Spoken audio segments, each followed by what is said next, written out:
So it is not, at this moment, not arriving to public yet. No, it would need to be taken up by a commercial diagnostics laboratory and developed into an automated system. And, you know, since the M.A.P organism we now have good evidence is also involved in irritable bowel syndrome, the number of people needing testing and therefore the value of that to a commercial company would be very great. So you are now at this moment testing with a very special laboratory system you have here in St. George. Correct. And you are now trying to develop another system to test people, to make this, let's say, more available to the big mass.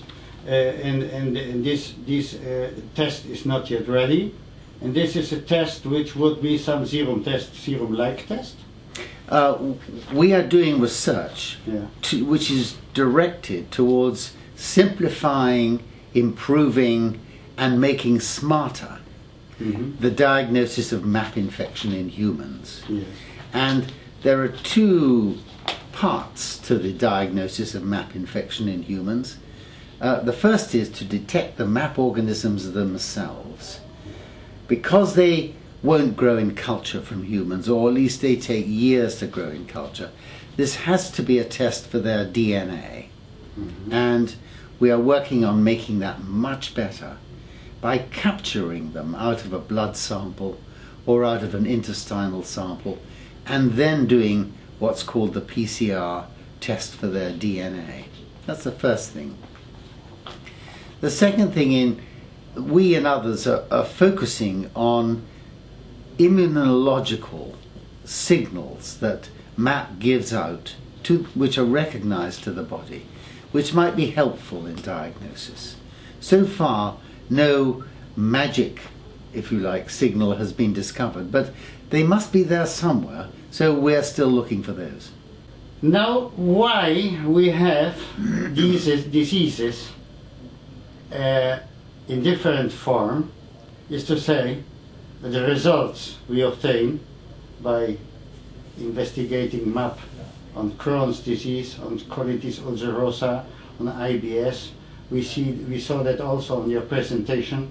Why are these considerable differences in figures between these three ways, or let's say, of inflammatory bowel disease?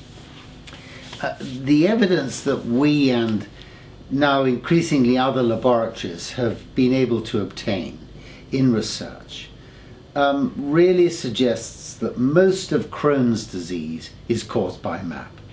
By most, I mean 95%. Although more work needs to be done in the field, I think that probably we will find that most of irritable bowel syndrome is caused by M.A.P as well. This is a condition, as you know, that affects about 10% of the populations, for example, of Europe and North America.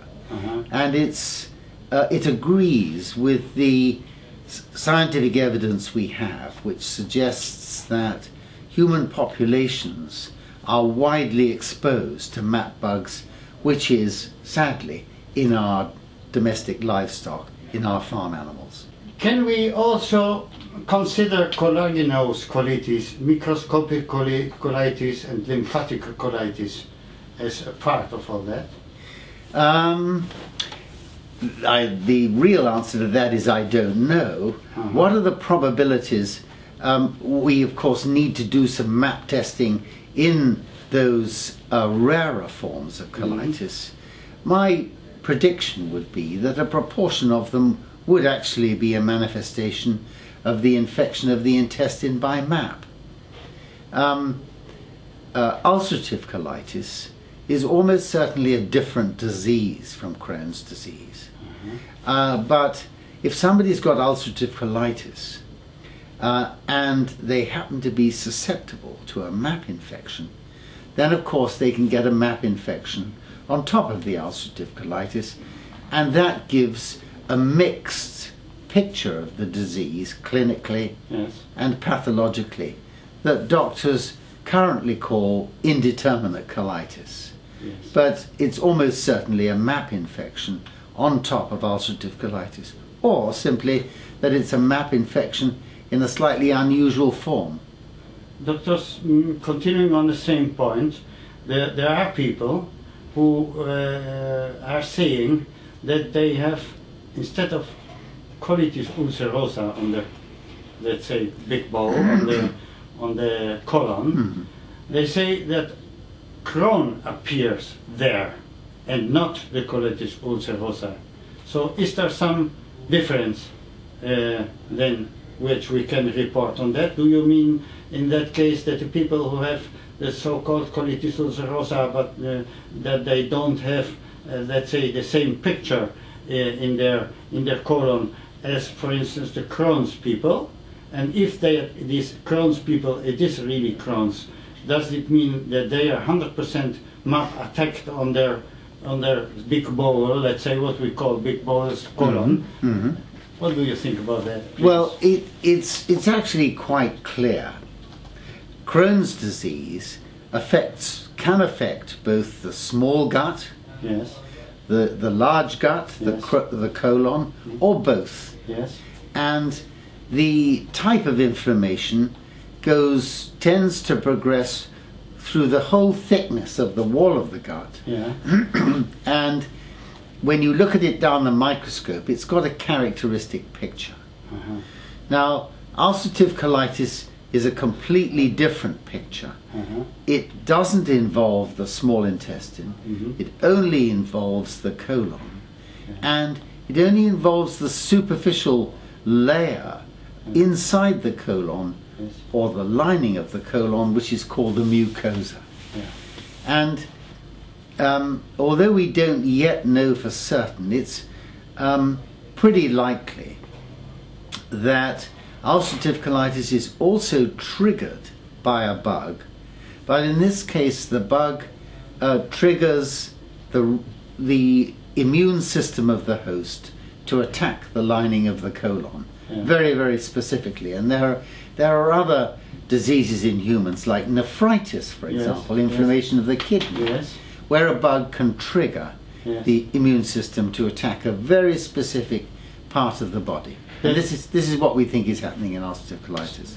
But the bug for the colitis ulcerosa, you don't have it yet. You don't know exactly which bug it is. No, there are some candidate organisms out there. Can E. coli, for instance, be one? This last version of E. coli be no, I don't think so. Trigger? No. No. So we have still to search for that. That's right. Okay. Thank you very much. Another question was a relation between our IBD and, for instance, bile infections, gallstones, kidney stones, and arthritis rheumatoid. What can you tell us about that? Well, gallstones and kidney stones, I'll take those two first.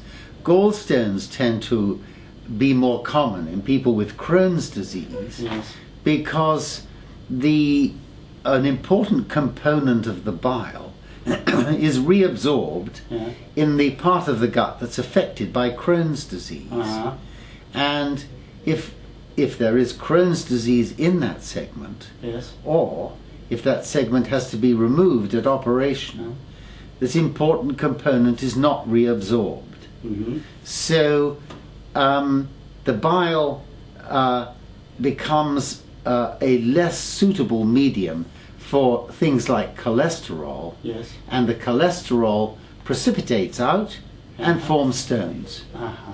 But in the case of kidney stones, it's probably a manifestation of the, metabolic consequences, the effect on the body's chemistry of having something like Crohn's disease, which affects the handling of calcium, and so you get more kidney stones. When it comes to rheumatoid arthritis, that's a very complex disease, isn't it? Yes. The question has been discussed, or the possibility, whether MAP might trigger that also. We know that a proportion of people with Crohn's disease, quite a high proportion, about a quarter, get a reactive arthritis. But that form of arthritis doesn't destroy the joint.